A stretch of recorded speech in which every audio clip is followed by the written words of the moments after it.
The first time the cops showed up at my ranch, I thought it had to be a mistake. The sun was just dipping behind the hills, painting my land gold and red, when 2 patrol cars rolled through my front gate like they owned the place. Dust kicked up behind their tires, settling over the fence my grandfather built with his own hands. I stood there, boots planted in the dirt, hand resting on the rail, watching them stop inches from my barn. One officer stepped out, calm but cautious. The other rested his hand near his belt. That was when I knew this wasn't friendly. "Sir," the first one said, "we got a call saying you're trespassing on private HOA property." I actually laughed. I couldn't help it. "This ranch," I said slowly, gesturing to the rolling acres behind me, "has been in my family longer than that HOA has existed." The second officer frowned. "They're claiming ownership. Say you've refused to leave and are intimidating residents." That's when I realized this wasn't ignorance.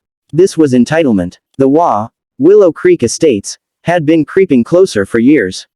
Suburban homes spreading like weeds, fences inching toward my pasture, residents complaining about the smell of cattle, the noise of tractors, the fact that a ranch dared exist next to their manicured lawns.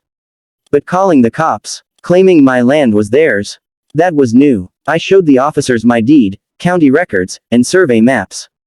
Their posture changed almost instantly. Apologies followed. The patrol cars left. But the damage was done.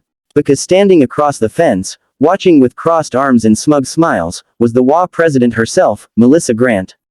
The kind of woman who wore designer boots that had never touched mud and spoke like every sentence was a threat wrapped in politeness. She waved. The next morning, I got a certified letter. The HOA was formally asserting control over a portion of my ranch, claiming it fell under their jurisdiction due to an administrative boundary adjustment. It was legal-sounding nonsense. And it was deliberate. Over the next 2 weeks, they fined me for imaginary violations. Unauthorized livestock proximity. Unapproved fencing aesthetic. They even tried to bill me for shared road usage on a dirt path my family carved decades before Willow Creek ever broke ground. I ignored them. That's when the harassment escalated. Security trucks started parking near my gates. Residents wandered onto my land taking photos. One afternoon, I caught a man measuring my fence line and casually saying, "HOA business," like that explained everything. Then came the notice. Mandatory HOA meeting. Attendance, strongly advised. I knew what it was. A public ambush. The meeting hall was packed. Neighbors whispering, phones out, waiting for drama. Melissa stood at the front, confident, prepared, smiling like she'd already won. She clicked through slides showing maps, conveniently cropped, conveniently vague.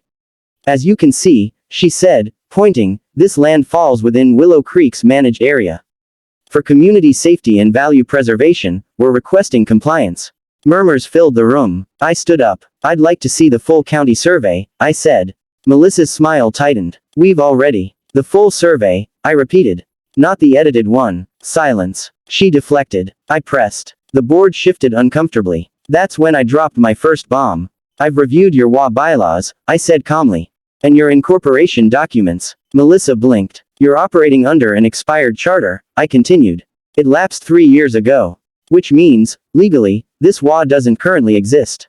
The room exploded. Shouting. Confusion. Panic. Melissa tried to regain control, but her voice cracked. "That's not." "I also contacted the county," I added. "They confirmed it. Any fines you issued are invalid. Any enforcement actions are illegal." Faces turned toward the board. Trust evaporated in seconds. But I wasn't done. I pulled out a second folder. "Also," I said, "this HOA owes back taxes on common areas, including the retention pond, clubhouse, and private roads." "Substantial back taxes." Someone gasped. "Those unpaid taxes," I continued, "have triggered a lien process." Melissa went pale. The meeting adjourned in chaos.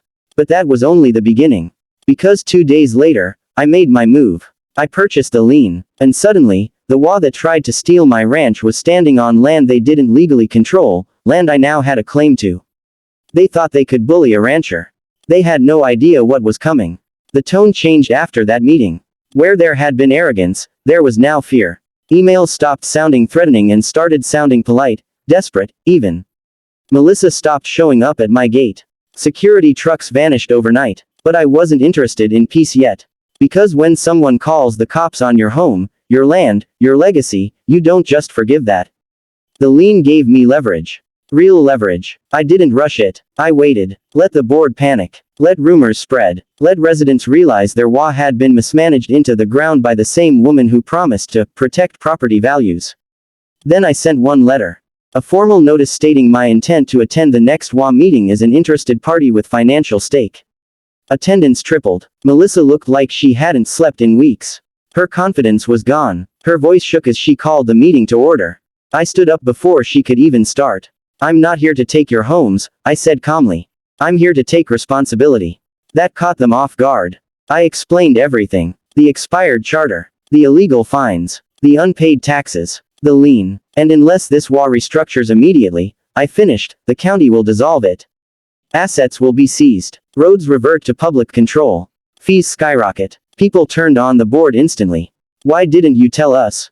How long did you know?" Melissa tried to speak. No one listened. Then I made my offer. "I'll assume control of the HOA," I said. "I'll pay the back taxes.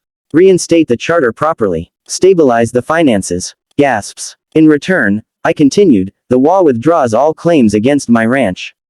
Permanently. And adopts new bylaws limiting enforcement abuse." A man in the back stood up. "Why would we trust you?" I met his eyes. "Because unlike the current board, I actually own land here. And I don't need your money." The vote wasn't even close. Melissa resigned before the results were announced.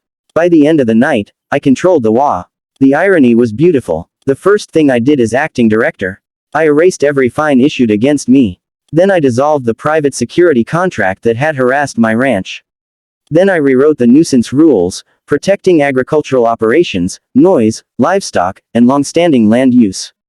The complaints stopped. The gossip died. Residents started waving when they passed my fence. And the best part, property values went up. Turns out, transparency, fairness, and not antagonizing your neighbors works wonders. Months later, I saw Melissa's house listed for sale. I didn't smile. I just leaned against my fence, watching the sun set over land that was finally left alone. They tried to take my ranch. Instead, they handed me the keys to their HOA.